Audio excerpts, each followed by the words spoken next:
billahi minash shaitanir rajim. Bismillahir rahmanir rahim. Alhamdulillahi rabbil alamin. Assalamu alaikum wa rahmatullah wa barakatuh, chers frères et sœurs en islam, chers auditeurs et téléspectateurs de la radio et télévision Montferrey. Comme toujours, c'est avec un réel plaisir que nous vous retrouvons en cet après-midi de vendredi dans le cadre de votre émission préférée, Jeunesse Active, le rendez-vous hebdomadaire à noter que vous offre l'AEMN en collaboration avec la télévision Bonferré. L'AEMN, c'est l'Association des étudiants musulmans du Niger. Alors, dans le même dynamisme, chers frères et sœurs, nous abordons aujourd'hui un sujet d'actualité, un sujet qui concerne encore et toujours notre jeunesse dans son ensemble.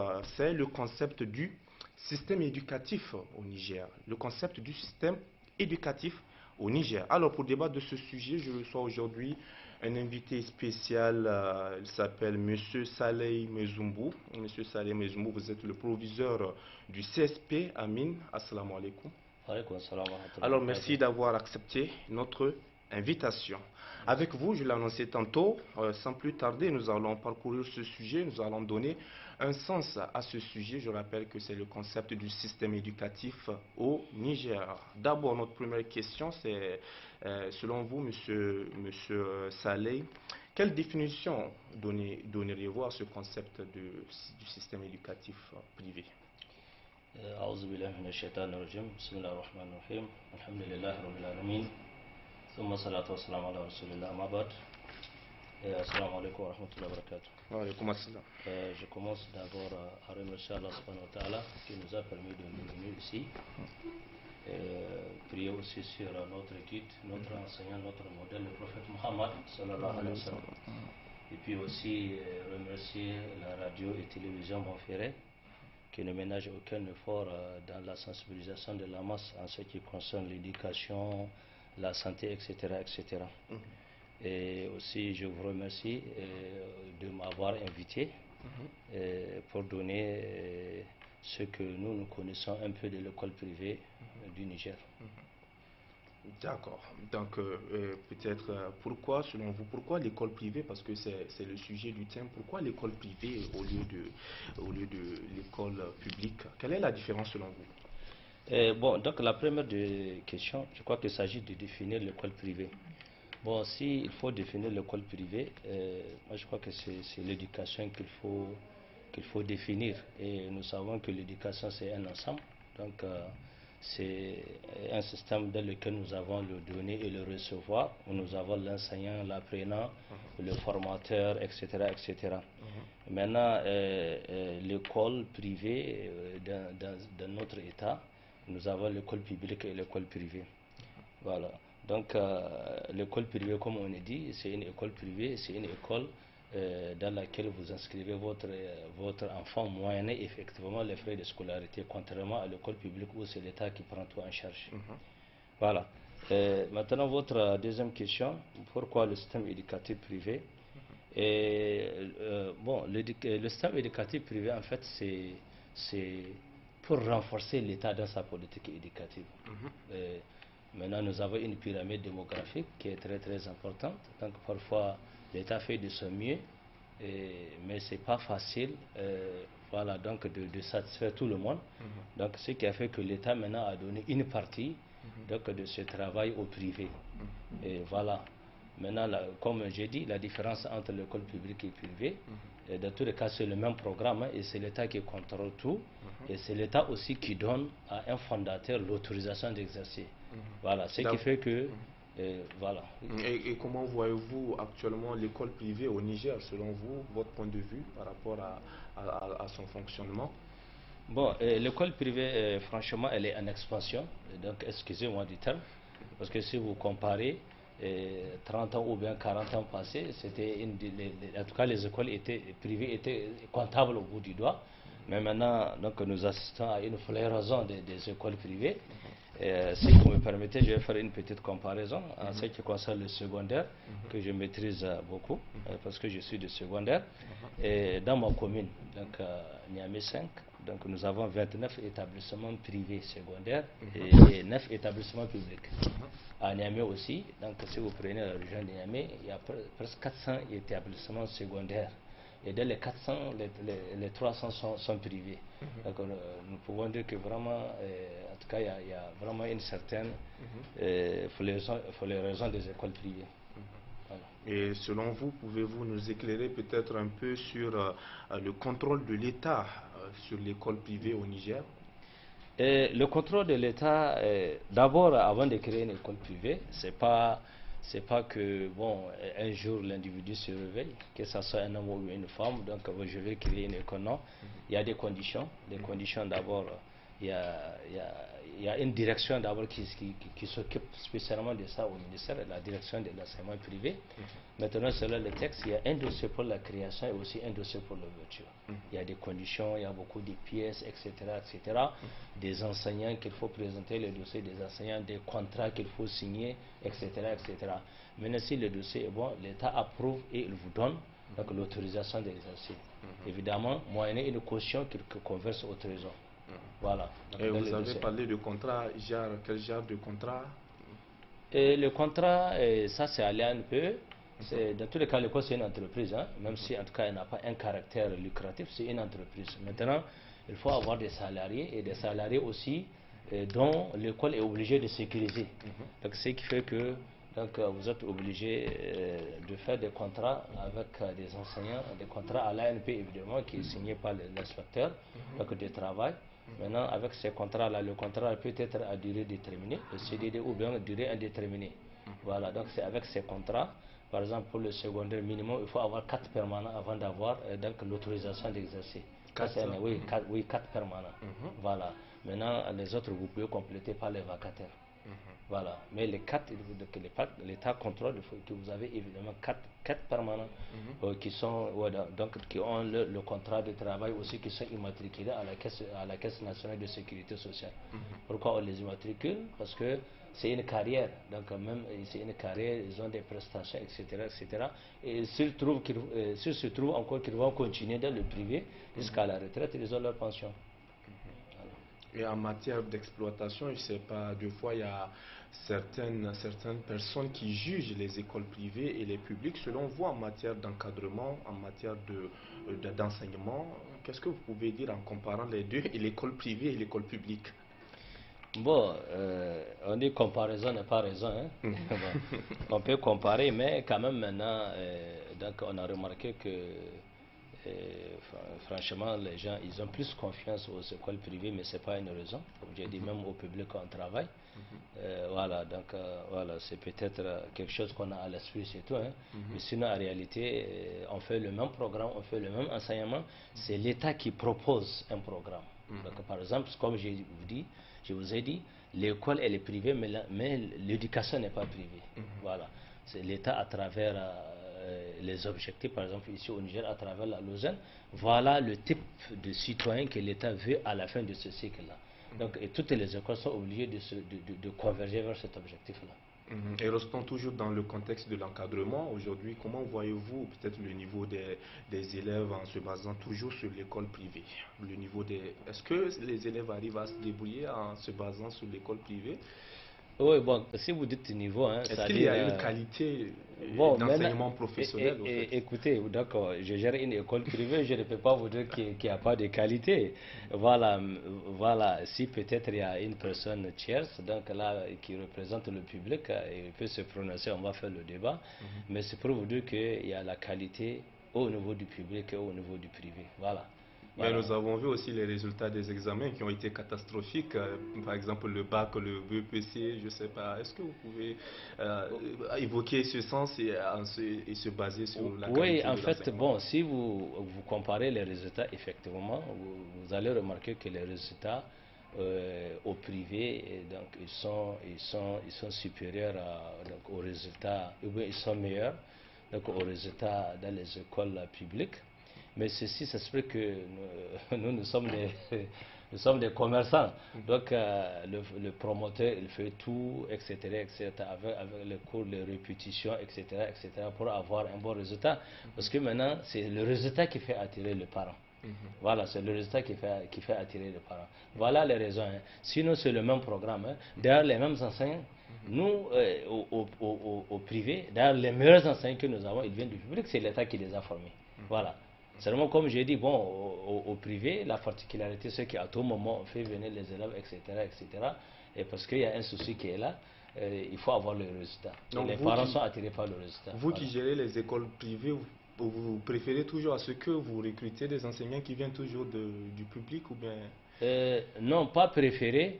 Quand vous dites préféré, Parce que là, vous là, avez dit que les meilleurs enseignants sont ceux qui enseignent dans le public. oui, oui, oui, parce que c'est l'État qui forme, et comme j'ai dit, des enseignants à travers les écoles normales, donc à travers aussi les NES, etc., etc.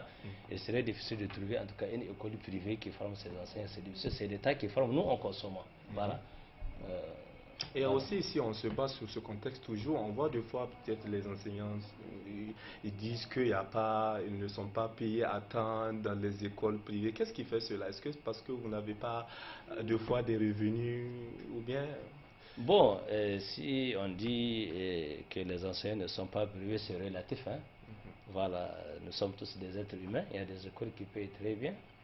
Donc, il y a aussi des écoles qui ne payent pas. Parce qu'une école qui a un problème de recouvrement, parce que ça dépend maintenant de la position de l'école, etc., etc. Si maintenant vous vous situez dans un quartier où même les gens qui inscrivent leurs enfants à l'école n'ont pas de moyens, le recouvrement cause problème, ce qui fait que ça a des répercussions sur le paiement des salaires. Voilà. Voilà. Sinon, en réalité, il n'y a pas de problème de paiement. Bon, effectivement, il y a des fondateurs qui sont, je ne sais pas, malins, ou bien d'autres qui sont mercantilistes, etc., etc. Parce que, comme nous avons dit, l'école, hein, l'école, elle n'est pas vraiment destinée, ou bien elle n'est pas d'une école privée. Normalement, ce n'est pas à but lucratif. Voilà. Mais il faut payer les enseignants, etc., etc. Parce que ces enseignants-là, ce sont des pères de famille. Ils ont des familles, ils ont des enfants à nourrir, etc., etc. D'ailleurs, je profite de dire que nous, les écoles privées, nous sommes le deuxième employeur après l'État. Le deuxième employeur. Et Oui. pourquoi? Et pourquoi? Parce que d'abord, il y a beaucoup d'écoles privées. Ensuite, il y a des enseignants qu'il faut recruter. Il faut recruter des surveillants, il faut recruter des secrétaires, il faut recruter le personnel d'appui, il faut recruter les gardiens, il faut recruter les plantons, vous voyez, non? Et même les femmes, beaucoup de femmes qui viennent vendre, d'autres, vous voyez, c'est vraiment des veuves à qui on donne l'occasion de nourrir leurs enfants. Mais si on parle en termes d'emploi, je vous dis, nous sommes le deuxième employeur après l'État. Voilà. Et toujours, nous allons rester dans le contexte du système éducatif privé, selon vous, privé plutôt, selon vous, quel est le statut d'une école privée? Bon, le statut d'une école privée, comme vous avez dit, école privée, elle est toujours privée. Voilà, ça veut dire il faut payer. Voilà, il faut payer avant donc d'avoir des prestations. Voilà, elle est toujours privée. C'est ça son statut. L'école privée, elle est toujours privée. Mais c'est pas parce que maintenant, moi j'ai une école privée que je vais faire une éducation privée. Comme j'ai dit, non, c'est l'école qui est privée, mais l'éducation n'est pas privée. Voilà. Que les élèves, qu'ils soient du public ou bien du privé, vous allez voir qu'ils sont soumis aux mêmes tests, donc au même examen du BPC, au même examen du secondaire, etc. etc. Ou bien si c'est les examens du B, en tout cas c'est les mêmes examens. Et c'est l'État qui contrôle tout. Voilà. Est-ce que deux fois, vous, les promoteurs des écoles privées, vous avez deux fois un soutien de l'État pour le bon fonctionnement de votre structure? Et bon, soutien de l'État, c'est là où on déplore quand même, parce que ça fait des années et la subvention a disparu. Voilà. Donc, ça fait des années, il n'y a pas de subvention des écoles privées. Auparavant, les écoles étaient subventionnées. Et, par exemple, si vous prenez au niveau des secondaires, depuis 1999, donc il n'y a pas de subvention. Voilà, en ce qui concerne le jardin d'enfants primaires, depuis 2003-2004, il n'y a plus de subvention. Voilà, il n'y a plus de subvention. Bon, l'État a ses raisons. Parce qu'à un moment de l'histoire, les écoles privées étaient subventionnées, les fondateurs étaient subventionnés. Il y a des fondateurs qui avaient exagéré. L'État vous donne une subvention parce que c'est des Nigériens qui vous éduquent, mais d'autres maintenant, ils utilisent ça à d'autres fins. Donc moi je ne sais pas les raisons pour lesquelles l'État a arrêté. Mais de nos jours, il y a une autre forme de subvention. C'est quoi une autre forme de subvention? L'État peut vous appuyer en enseignant. Même si on ne vous appuie pas en liquidité, on peut vous appuyer en enseignant. Donc là, c'est une forme de subvention. Surtout les écoles qui ont des contrats de partenariat avec l'État. Là, on vous appuie avec les enseignants. Donc ça, c'est une forme de subvention. D'accord. Vous êtes promoteur d'une école privée. En dehors des subventions de l'État, est-ce que vous avez des partenaires qui vous financent, vous, les écoles privées? Bon, je suis gestionnaire, pas promoteur. Voilà, je gère une école privée. Bon, il y a d'autres écoles, d'autres écoles qui sont créées par les ONG, par nos écoles. Et évidemment, ces écoles-là, ils ont du soutien, donc d'autres pays. Et voilà, surtout les écoles créées par l'ONG. Mais en tout cas, les écoles créées par les Nigériens, je ne sais pas s'ils ont une autre subvention. En dehors des ONG. Oui, non, j'ai dit les écoles créées par les Nigériens. Si vous voyez une école avoir... Mais même les écoles créées par les Nigériens n'ont pas des partenaires, les ONG ne les financent pas? Non, pour le moment, on n'en a pas. Pour le moment, on n'en a pas. Voilà. D'accord, maintenant peut-être contexte religieux, la participation du jeune musulman au niveau de l'éducation dans le privé, comment doit-il s'y prendre selon vous? Bon, vous savez, l'éducation, elle joue un rôle fondamental dans une société, en particulier une société musulmane. Rappelez-vous que le premier verset qu'on a fait descendre donc, du Coran, c'est Iqra. Il faut lire. Donc ça, si maintenant Iqra, il faut lire, on incite le musulman à la recherche du savoir, à la lecture, etc. etc. Maintenant, la contribution du jeune musulman ou bien du musulman, nous sommes dans une société où nous avons des mas'oulias, ça des responsabilités. Chacun est responsable dans une société et il va rendre compte devant Allah subhanahu wa ta'ala. Par exemple, nous sommes des Nigériens. C'est pas pour rien qu'Allah subhanahu wa ta'ala nous a créés au Niger. Donc c'est que sur Allah va nous demander comment on a trouvé le Niger et comment on l'a laissé. Maintenant, quelle est nous la contribution que nous avons amenée donc, pour que ce pays-là avance. Et nous savons que la première contribution qu'il faut amener donc, pour son pays, c'est le renforcement du système éducatif. Aujourd'hui, aucun pays, aucune société ne peut se développer tant que le système éducatif n'est pas développé. D'ailleurs, comme on le remarque, la différence entre deux individus, entre deux États, même deux continents, elle est marquée par quoi? Donc leur niveau d'éducation. Donc au Niger, nous avons un défi, et je crois que ce soit le public ou bien le privé, vraiment, de se mettre pour avoir une éducation en qualité et en quantité. Est-ce que vous pouvez faire une différence entre le comportement des jeunes musulmans qui sont dans l'école privée et le comportement des jeunes musulmans qui sont dans le public? Parce que là, des fois, on voit peut-être quand il y a des élèves qui disent que bon, moi, mes parents me payent, il y a de l'argent, beaucoup d'argent, donc j'ai le droit de faire ce que je veux. Est-ce que vous pouvez comparer ces deux comportements entre l'école privée et l'école publique? Bon, vous savez, comme dit le prophète Mohammed sallallahu alayhi wa sallam, qu'il est là pour parfaire les bonnes mœurs. Évidemment, je reviens à un proverbe turc qui dit que l'être humain là, c'est comme un oiseau. Il a deux ailes. Ok? Donc l'aile droite, ça c'est la connaissance religieuse. La connaissance religieuse, connaissance de Allah subhanahu wa ta'ala, de son livre, du messager, etc. etc. Et l'aile gauche, c'est le savoir mondain. Donc voilà, la science profane, il faut apprendre la science, la technique, etc. Donc vous voyez, l'oiseau ne peut pas voler avec une selle. Il faut les deux ailes. Il faut les deux ailes. Donc le musulman, s'il a les deux connaissances là, il va très bien voler. Et, voler, quand je dis voler comme un oiseau, il va contribuer très bien au développement de son pays. Mais imaginez quelqu'un qui n'a pas la connaissance religieuse. Vous voyez, ça c'est facile. C'est comme si c'est quelqu'un qui vole avec une seule aile. Et là, vous voyez, ça va être difficile. Donc vraiment, ce que nous avons remarqué, en tout cas, alhamdulillah, les différents clubs que nous avons, d'abord, ils nous aident même dans la gestion des établissements, parce qu'ils ont un club où on enseigne la morale religieuse, le respect du supérieur, le respect de l'enseignant, le respect des parents, ce qui fait que vraiment leur gestion, elle est facile pour nous. Leur gestion, elle est facile pour nous. Voilà. D'accord, nous allons rester toujours dans le contexte du système éducatif privé. Parlons-en maintenant des écoles professionnelles. Aujourd'hui, il y a beaucoup, on le voit à Niamey, il y a beaucoup d'écoles professionnelles.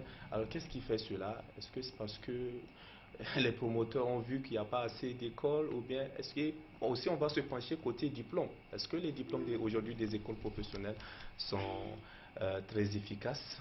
Bon, vous savez, comme vous avez dit, donc le système éducatif privé ou bien l'école privée, évidemment, nous avons l'enseignement général, ce qu'on appelle traditionnel, général, franco-arabe, et de l'autre côté aussi, il y a l'enseignement professionnel qui est géré par le ministère de l'enseignement professionnel. Bon, de nos jours, l'enseignement professionnel s'impose, parce qu'aujourd'hui, il faut avoir un diplôme avec lequel vous êtes consommable sur le terrain.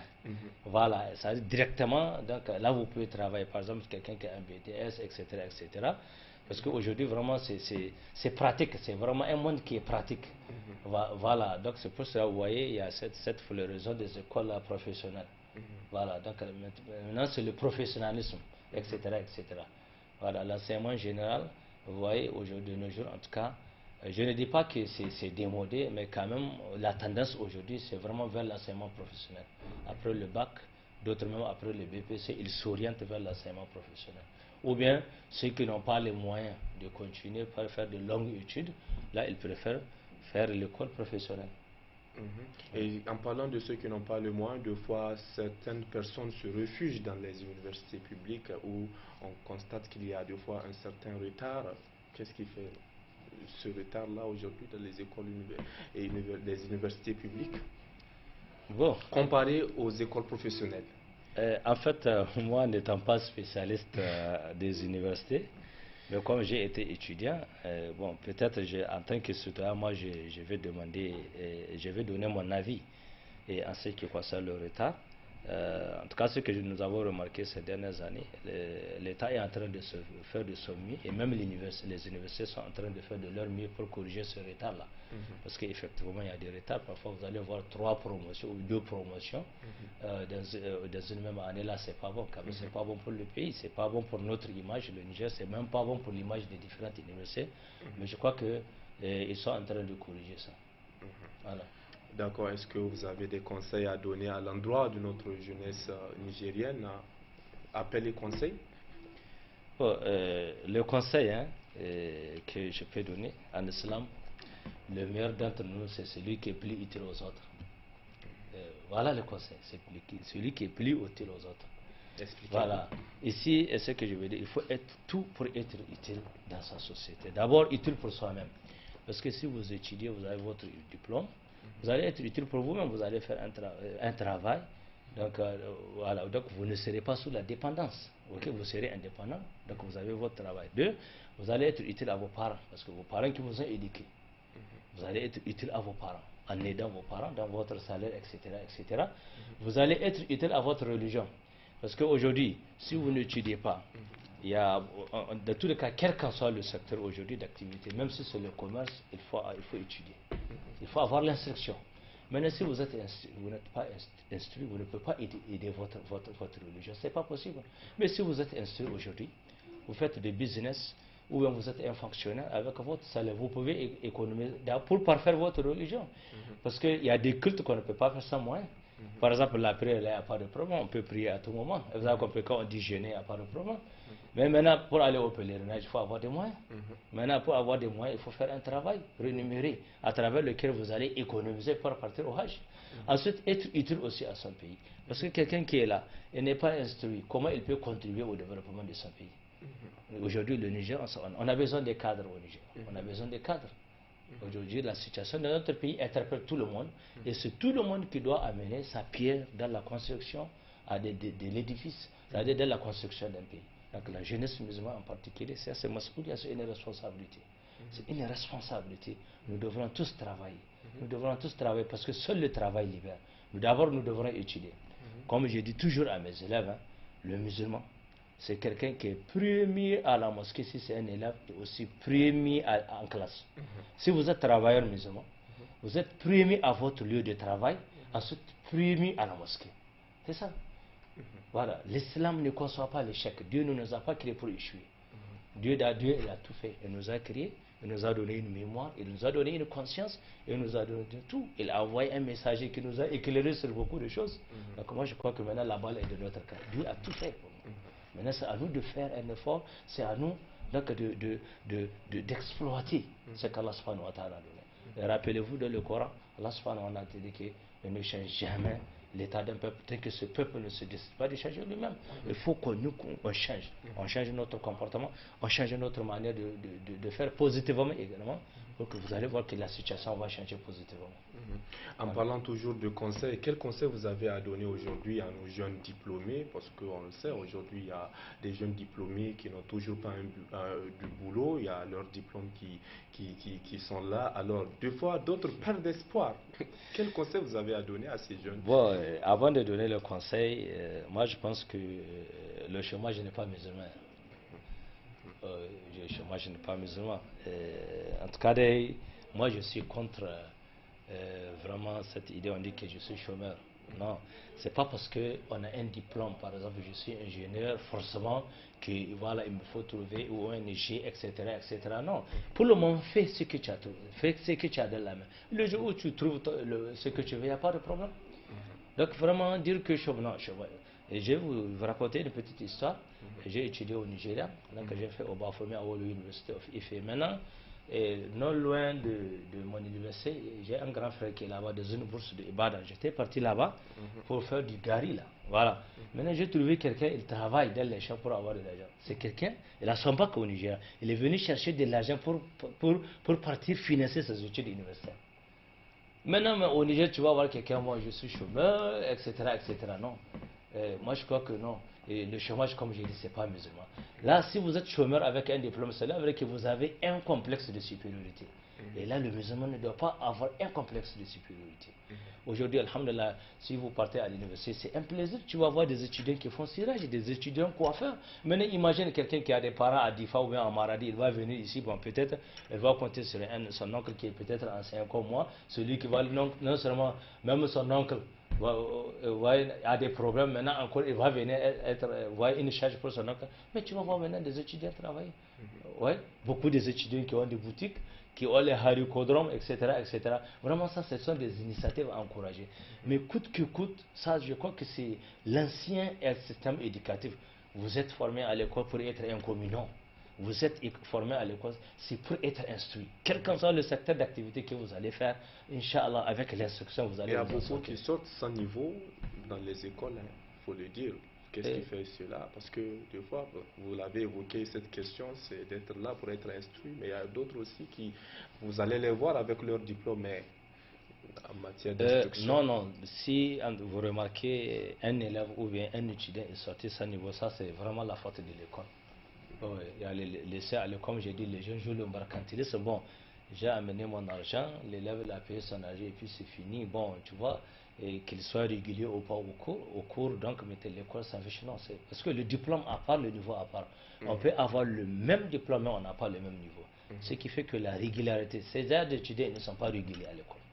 Mais tant que vous êtes régulier dans votre lieu de formation, que ce soit dans une école, que ce soit dans un collège ou bien lycée ou bien une école professionnelle, c'est que vous allez avoir la formation. Parce que l'enseignant qui est là, il est à votre disposition. Et vous êtes libre de poser des questions que l'enseignant va répondre. Donc franchement, dire que bon, il y a des diplômes, etc., etc., là peut-être, comme j'ai dit, sincèrement, c'est de laisser aller. Ça, c'est une politique de laisser aller faire des écoles. Justement, vous avez parlé de laisser aller. Quel conseil vous avez à donner aux promoteurs des écoles? Parce qu'aujourd'hui, nous avons vu qu'il y a une ampleur qui est là. L'utilisation du smartphone dans les écoles, notamment dans les écoles privées. Quel conseil vous avez à donner aux promoteurs des écoles pour faire face à la gravité de cette situation? Bon, moi je crois que les smartphones, il y a un arrêté qui interdit ça au collège. Maintenant, même au lycée, l'établissement peut faire son propre règlement intérieur. Il fait son propre règlement intérieur que le smartphone est carrément interdit. Voilà, c'est tout. Voilà, c'est interdit. Si vous faites votre loi, etc., etc. Présentement, dans mon établissement, maintenant j'ai toute une armoire de téléphones. Dès que je vois un téléphone, j'arrache. Parce qu'on a remarqué que non, les élèves, donc au lieu, tu vas voir un élève en plein cours, il prend un appel. Ou bien il y a des élèves qui trichent avec le smartphone. C'est pour cela que nous, on a interdit ça dans notre établissement. Voilà. D'accord, merci. Je ne Voilà. sais pas, vous avez un dernier appel à faire à l'endroit de toute la jeunesse nigérienne pour un bon comportement au niveau de toutes les écoles, que ce soit privées ou publiques? Bon, et avant, donc, peut-être un dernier mot sur la jeunesse, sur les écoles d'abord. Parce que les écoles privées que nous sommes, vous avez parlé de problèmes de niveau, effectivement. Et les écoles privées, il faut qu'on soit rigoureux entre nous. Pourquoi? Le problème de niveau que vous avez évoqué, hein, il y a un facteur très très très important. Si vous êtes promoteur d'une école privée, moi je suis promoteur d'une école privée, donc je renvoie un élève pour insuffisance de travail. Donc le principe voudra que s'il vient chez vous, dans tous les cas, les écoles privées, ils jouent aussi le rôle de récupération. C'est bon? Si maintenant il est renvoyé en cinquième, vous directement, parce que vous voyez l'argent, vous le prenez en quatrième, c'est qu'ici, il n'aura pas de niveau. Vous pouvez le prendre en cinquième, ce n'est pas un problème, parce que moi je l'ai renvoyé en cinquième. Mais entre nous, vous allez remarquer qu'un élève qu'on renvoie, qu'on renvoie en cinquième, tu le vois en quatrième dans un autre établissement.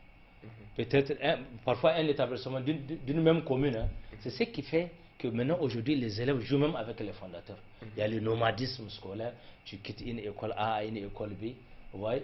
Mais si maintenant on peut renvoyer l'élève, mais une autre école peut le récupérer, mais en reprenant le même niveau. Mais aujourd'hui, vous allez remarquer ici en Amérique, un élève parfois qu'on revoit en 5e, et tu le vois en 3e dans un autre. Selon vous, c'est la faute de qui? Bon, ce que j'ai dit, c'est la faute à nous les fondateurs. Il n'y a pas aussi, il n'y a pas la faute des parents, parce que des fois, il y a l'intervention des parents. Bon, quand mon enfant est renvoyé, il vient Oui, il y pour... a la faute des parents, parce que bon, vous savez, les parents aussi sont de plusieurs catégories. Parce qu'un parent qui n'a pas été à l'école, suivre son enfant, c'est pas facile. Mais quelqu'un qui n'a pas été à l'école, on peut le dribbler. D'ailleurs, il ne connaît même pas le niveau. Mais pour un parent, quand même, parfois, vous allez remarquer, c'est même des enseignants qui négocient pour qu'on passe leurs enfants qui ont redoublé. Et ça, c'est pas normal. Mais un parent qui n'est pas à l'école, peut-être on dit que c'est pas un parent qui est averti. Mais un parent normalement qui est averti, vous voyez que votre enfant, c'est un enseignant qui a fait son travail. C'est une école aussi sur son travail.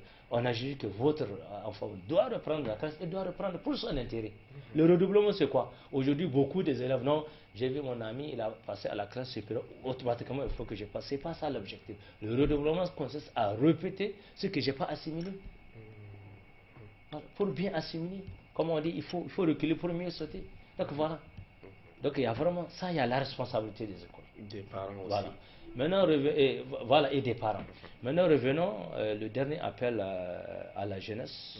Vous voyez, c'est dans sa jeunesse qu'on construit l'avenir.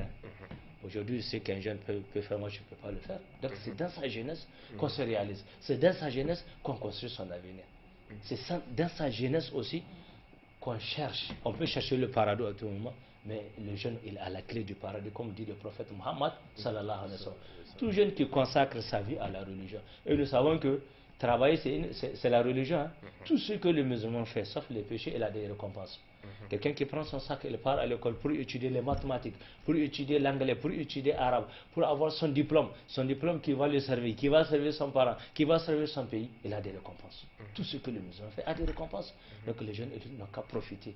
Le prophète Muhammad sallallahu alayhi wa sallam dit que tout jeune qui consacre sa vie à l'islam, sa jeunesse à l'islam, c'est-à-dire il y a des sorties, il y a des soirées, il y a chicha, il y a la bière, mais tout ça là, il garde ses passions pour s'adorer à l'adoration.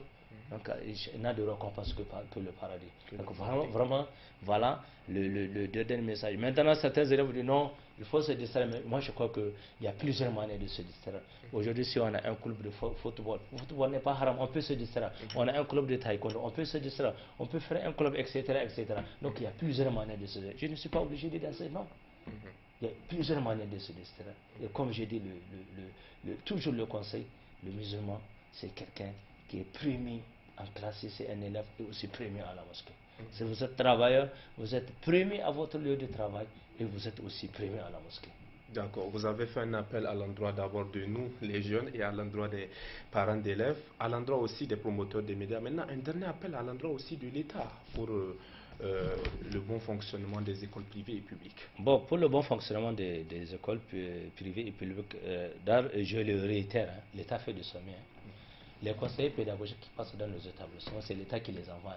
L'encadrement, c'est l'État qui encadre. Oui, conseiller pédagogique. Et à tout moment, un promoteur de l'école peut faire appel à son inspecteur pour lui envoyer des conseillers. S'il remarque un enseignant qui a des insuffisances, là, l'État fait de son mieux. Ouais. Maintenant, notre gros problème aujourd'hui, les écoles privées, c'est les impôts. Les impôts, vraiment, c'est ça notre gros problème. L'activité que les écoles privées sont en train de faire, c'est pas l'école n'est pas là à titre lucratif. C'est caractère social. Mais aujourd'hui, on nous impose comme des entreprises. C'est ça notre gros problème. Maintenant, l'État, dans tous les cas, personne n'est plus fort que l'État, mais aussi on appartient à l'État. On appartient à l'État, et aujourd'hui, l'État, il veut voir les deux secteurs, que ce soit le secteur public ou privé, vraiment, il veut voir les deux secteurs marcher, les deux secteurs réussir. Donc vraiment, ça c'est un appel qu'on lance à l'égard de par rapport... Est-ce que vous avez une petite idée, la raison pour laquelle l'État vous impose ces impôts? Une petite idée par rapport à ça? Oh non, on n'a pas d'idée. La seule idée, peut-être l'État cherche l'argent, sinon on n'a pas d'autre idée. Voilà. Auparavant, les écoles privées n'étaient pas imposées, mais maintenant, ils sont vraiment imposables, on les impose. D'accord. Je pense qu'on va s'arrêter là. En tout cas, il y a aussi un dernier appel. Aujourd'hui, nous avons des problèmes à avoir des terrains. Des terrains. Si vous avez votre autorisation de création, l'État vous donne un terrain où vous pouvez construire, etc., etc. Mais parce que si aujourd'hui on dit à un promoteur d'acheter un terrain, même si c'est 400 mètres carrés, c'est un problème. Hein? C'est un problème. Donc, alors que si l'État vous donne un terrain, là vous construisez seulement. Là aussi, on a vraiment des difficultés. Si vous faites une demande, ça peut faire 4 ans, etc., etc. Donc, pour les ça écoles privées. Voilà, pour les écoles privées. Oui, pour les écoles privées. C'est vrai, les premières écoles ont bénéficié de cette subvention. Le terrain, je n'ai pas besoin de citer le nom, mais en tout cas, aujourd'hui, nous avons vraiment des difficultés à avoir des terrains au niveau de l'État. Je pense que l'État, il peut revoir cette situation-là pour nous faciliter l'acquisition des terrains. D'accord. Merci beaucoup. Merci, Monsieur Saleh. Je rappelle que vous êtes promoteur, le proviseur, c'est ça, du CSP. Le proviseur du CSP Amin. Amin. Merci à tous. En tout cas, merci, chers invités. Je pense que nous allons nous arrêter là, même si le temps n'est pas encore, mais nous allons nous arrêter là. Je pense que ça a été en tout cas un débat très pertinent. Espérons que ça serve à quelque chose pour nos auditeurs et téléspectateurs. Merci, chers auditeurs et téléspectateurs, de nous avoir prêté une oreille attentive. Merci. Assalamu alaikum wa rahmatullah wa barakatuh. Wa alaikum salam wa rahmatullah wa barakatuh.